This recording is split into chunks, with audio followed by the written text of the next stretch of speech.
introduce Ellen, a board member for ADAO. She's going to be the moderator today and put all these elements together for you out there in the world. Welcome, Ellen. Thank you, Linda, and thank you everyone for attending that's out there virtually. We appreciate your participation. One of our first artists that we're going to bring in to present is a great ADAO collaborator.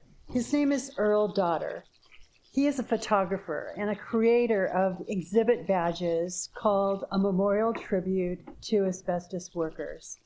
He is a fantastic photographer and has brought a lot of attention to asbestos exposure.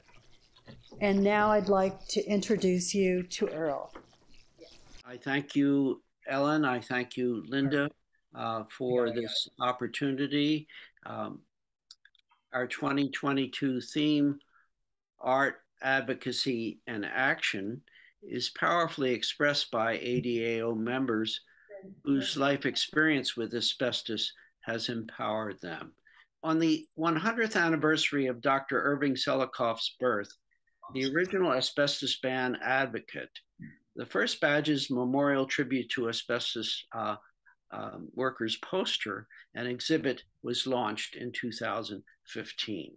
Badges from Johns Manville and Johnson & Johnson are among those featured in the 2016 poster with a telling image of Linda Reinstein and Allen at a U.S. Senate briefing. The 2017 poster honors Senator Barbara Boxer, holding the enacted Toxic Substance Control Act signed into law by President Barack Obama then. Senator Boxer, as the poster says, is a true public health and environmental justice champion. Pat Morrison, in the next slide, the Occupational Health and Safety Medicine Director at the International Association of Firefighters, and Dr. Roger Flores, the Chief Thoracic Surgeon at Mount Sinai Medical Center, are featured in the 2018 Asbestos Fighters poster. The late Matt Muller, with his wife Jessica and child, are among ADAO activists and leaders presented in the 2019 poster. Mike was active until he could no longer be in the fight to ban asbestos. Art, advocacy, and academia are represented in the 2021 poster by ADAO asbestos victims and leaders and important advocates from academic institutions. The academic community supports ADAO with an ongoing stream of research on the lethality of asbestos. And now, our latest asbestos ban challenge is represented by chemical plants still importing asbestos to manufacture filters used to create chlor-alkali products.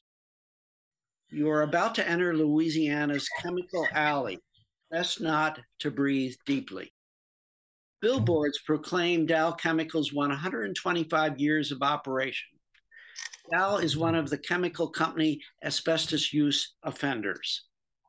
Residents of Donaldsonville are impacted by close proximity to many of the chemical plants still using asbestos. Nearby homes surround the chemical plants along the Mississippi River. A roadside points us toward Dow and OxyChem plants in St. Charles, Louisiana. The St. Gabriel chlorine chloride BCP ingredients plant proclaims its involvement with asbestos with this signage. The end product is stored ready for shipment in sites like this one, a short distance from pipes that pump the product over the levee for shipments in vessels docked to receive the pipe's hazardous discharge. You can bring in asbestos, but not cigarettes, weapons, cameras, drugs, alcohol, or animals inside this Dow chemical plant gate. Older chlor-alkali plants dot the landscape, as well as brine pipelines to the Mississippi. Rail shipments of the chemicals crowd this chemical plant's storage yard in St. Charles, Louisiana. cancer suspect agent signs warn away anyone coming near this Mississippi chemical piping discharge point at the top of the levee next to the Mississippi River. Ocean-going ships receive their asbestos-tainted chemical cargo. And that brings us to the 2022 ADA poster theme, Art, Advocacy, Action, featuring these new photos as well as ADAO's community outreach about the asbestos issue in Louisiana. I thank you all for your important asbestos ban art, advocacy work, and action to ban asbestos. I'm done. Thank you. Well, you're not really done. You're never done, Earl. And we so need you, your talent, and your dedication. And we are grateful to all of you. So, Earl, while we have you, it's really a treasure. Why don't you tell us a little bit about going to Louisiana to drive 300 miles to find the 4 plants that import asbestos for the chlor-alkali industry when they make industrial chlorine and caustic soda. And sometimes they actually import from Brazil. Later on today, you'll hear from Fernanda Giannassi and another Brazilian, Ignacio, about this plight. Tell me a little bit so our viewers can understand. When we were driving the 300 miles and around those towns, what really struck out as far as the plight of environmental racism in the communities that surrounded these plants? Well, thank you, Linda. You were my second set of eyes, and without you, we wouldn't have spotted that Dow chemical plant billboard sign touting 125 years of operations in Louisiana's Chemical Alley and elsewhere. And of course, it brings home to make the trip with you and visit these 5 sites. It became a very telling experience that was personalized by meeting with local community residents impacted by these processes right outside their homes in towns like Donaldsonville and St. Charles. And to me, having the opportunity to take these photos made it real for me what these products still coming from Russia, China, and Brazil mean to those of us who are directly impacted. And first of all, it's the residents in and around Louisiana. It's the workers who have to handle these asbestos filters as they install them and remove them. And then later on, the wider community who experience the impact of asbestos in idiopathic ways that are unexplained and hard to document. So Earl, there's a photograph on the last slide. I'm not sure with this if you're able to see slide 21, but Travis London came for the educational community meeting. It was really important for ADAO when we saw that the chlor-alkali industry not only wanted a longer transition time to move from asbestos technology to non-asbestos technology. Their playbook read, not that they want an extension of 15 years, they want a permanent exemption. So when we heard that, we felt it was monumentally important for ADAO to go to Louisiana and to educational community meetings. Earl, when we were traveling around, I think we both saw how the community felt deceived and uneducated by these chemical plants. In fact, I estimate from my work, 9 out of 10 Americans don't think asbestos was banned. As a photographer, tell me a little bit about what you saw during the educational meeting with Travis, and then when we got our special guest that came in who didn't welcome your camera. Thank you, Linda. Well, Travis London, he is a voice of his grandfather who died. He was a chemical worker in Chemical Alley and died from asbestos exposure.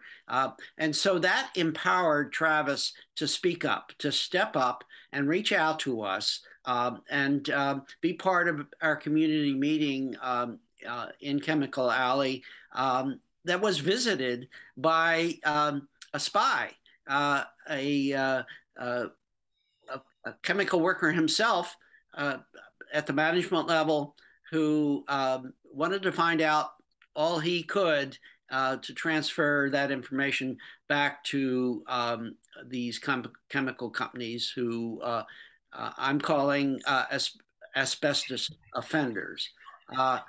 And so it's that personal contact that happens on a first trip that expands on subsequent trips and the network that folks like Travis London can build toward a permanent asbestos ban.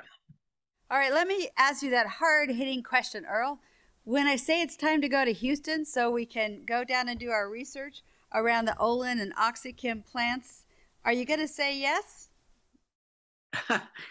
Well, I didn't hear you really well, but I'm in this as long as I'm able because this is such an important and vital subject. What I do is personalize the individuals whose lives have been impacted by asbestos. I look for those opportunities to tell their story in a visual way, to share their experience, and I'm all in. And this new opportunity in Chemical Alley was largely the facilities. We were outsiders. We were not welcomed inside those plant gates, and you can understand why. But we did our work, and we had support from locals to help us do that work. And the story continues, and our work will continue. Earl, on behalf of ADAO, I want to thank you for sharing your unique stories, but also your talented work and helping us with the 7th poster that's off to my left. We will write a blog about how folks can order this poster and the other 6.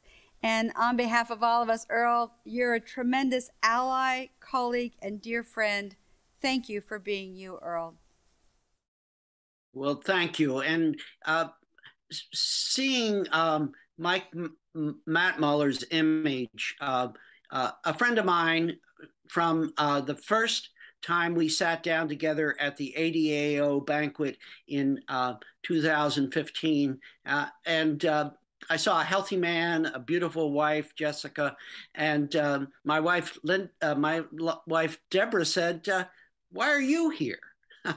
And Mike said, "Well, I have asbestos disease."